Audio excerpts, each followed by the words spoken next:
How much should you invest in a food truck business? So if you're looking to dive into the food truck business industry, but you have no experience and you're trying to figure out a budget for your food truck business, we're gonna go over 11 things you need to take into consideration before you actually invest a single dollar in starting a food truck business. Welcome to Food Truck Freaks. This is the brand new YouTube channel dedicated solely to the food truck industry and getting your food truck business up and running.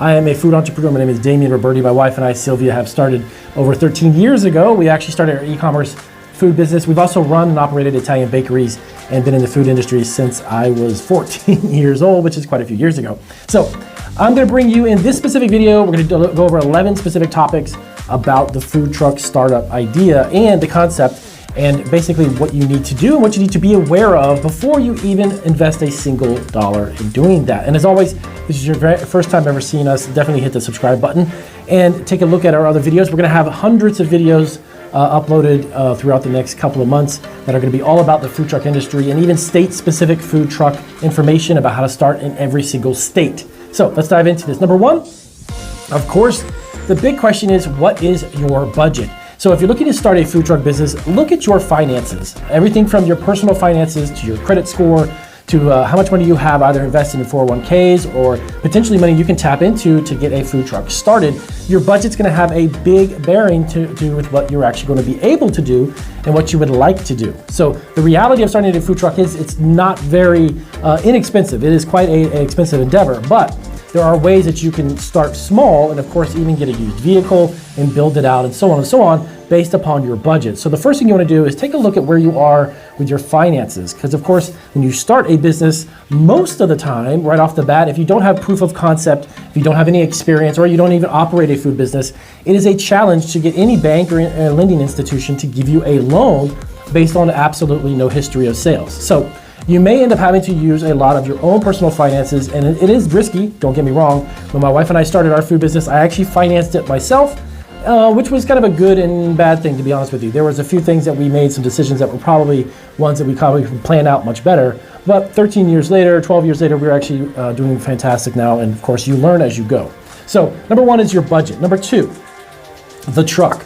Are you going to buy a new or used truck? Now, there is nothing wrong with getting a used food truck. There are a few things you think about, and I'm going to cover them, but there are nothing wrong with actually getting a specifically used food truck that's already been through the mill a little bit, maybe needs a little touch-up work. And of course, this is going to be dependent upon your budget, going back to number one. If you have the kind of money that you need to invest in a brand new truck, specifically for the type of menu and food products you're making, then go ahead and get a new truck. There's nothing saying that new trucks are better than used ones, because there are some people who've actually ended up buying new trucks, but having to end up retrofitting them or putting in custom equipment, and it turns out to be even more expensive than getting a used one, okay? So whether you get a used or a new one is gonna be dependent upon your budget. You can get a used truck, and you can get one that is in great condition, but you definitely also want to be very careful about what is inside the truck.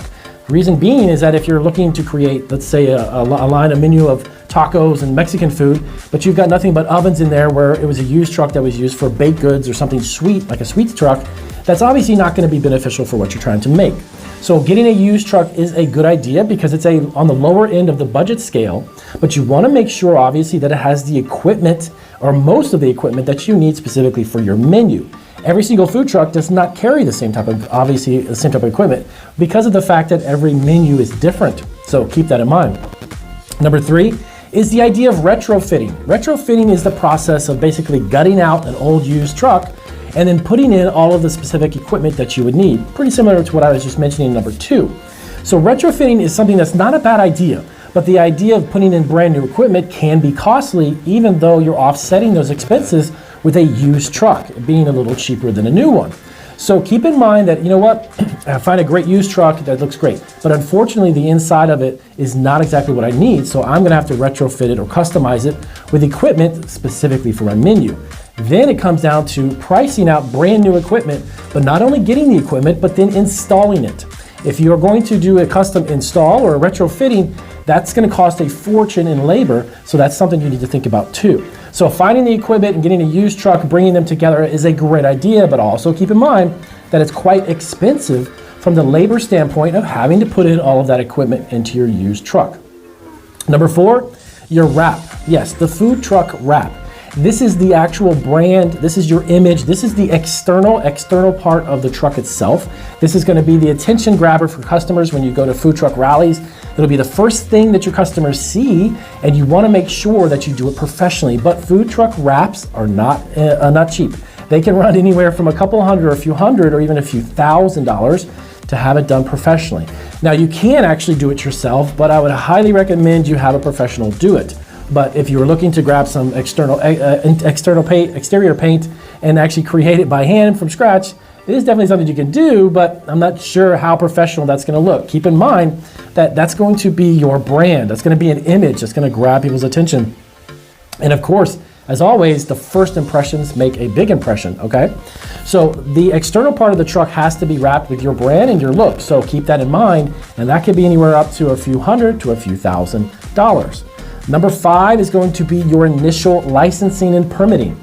Now, the one thing that's really unique about food trucks is that if you're in one city or one county, you need to have a business license to operate in that specific city or county. If you cross over the lines into another city or county, you'll have to also have a business license to operate in that county or city.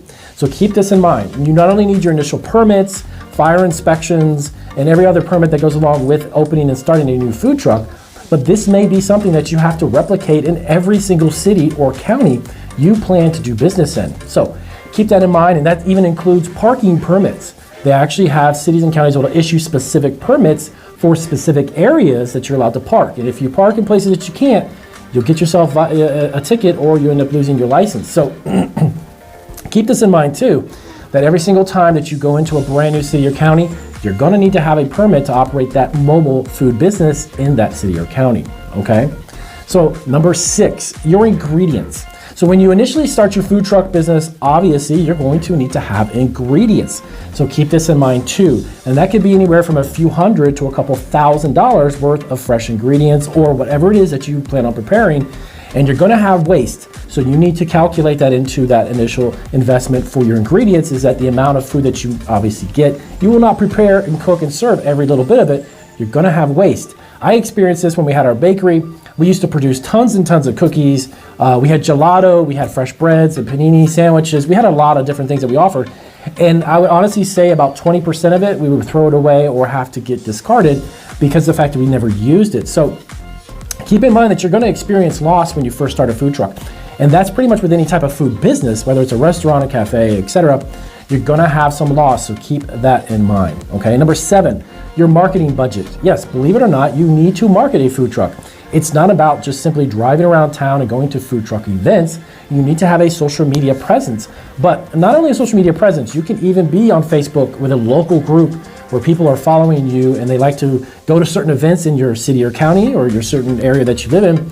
But you want to make sure that you spend money advertising on those groups, specifically your food truck and where you will be on certain days, to ensure that you're going to have your following, have the people who enjoy your food be at that event or be at that certain gathering whenever you get there with your food truck. So marketing your food truck and having a budget for that is something you need to have. Now the amount is going to depend upon, of course, back to number 1, whatever your budget is. And if you can put aside a little bit at a time and you can little by little grow the business and become more profitable, you can increase your marketing budget, obviously because you're making more money.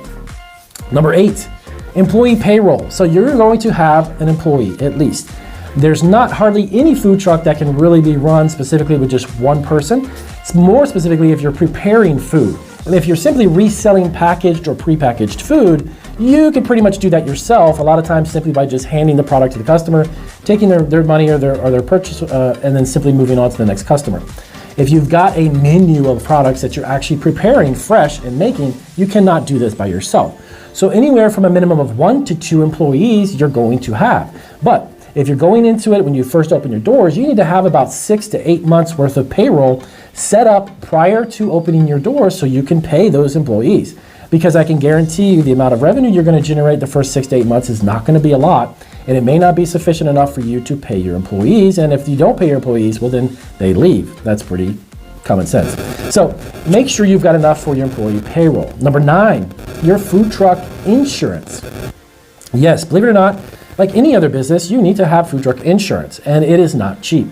So you want to make sure you've got at least the minimum or state minimum required amount for a mobile food business. And if that's the case, then sometimes these insurance policies can be anywhere from $500 to $800 on the low end and up to $1,200 or even $2,400 on the high end. That's again going to be dependent upon the amount of insurance, the type of insurance policy, and the different features that policy is going to have, okay? So keep in mind that you're going to have food truck insurance. Next up, number 10, the city permits. This is similar to what I had mentioned back in number 5 about licenses and permits, but the city permits, as I mentioned before, every other city you go into is going to charge you a fee. And some of those business permits, in order to operate annually, normally they're between $500, for mobile food businesses, between $500 to $800 a year. And those are something that you have to renew every single year as well. Keep that in mind, that that's going to be an expense in every single city you plan to do and operate a mobile food business like a food truck. So going into it, go back to number 1, what we talked about with your budget. Make sure that you budget specifically also for those different variety of city permits. Number 11, this is going to be the final thing we're going to go into. Now, this is not an all-inclusive list. There's a handful of things I can sit here and talk to you for about 2 hours about, which obviously I'm not going to. But number 11 is very, very important, obviously, your smallwares. These are going to be your bowls, your mixing, your spoons, your ladles, any utensils that you have in preparing, the pans, the pots, the bowls, all of that stuff comes together as smallwares. And that is something you need to make sure you have. Of course, the type of smallwares you get are going to be dictated by the type of menu and stuff that you're going to offer, obviously, on your menu.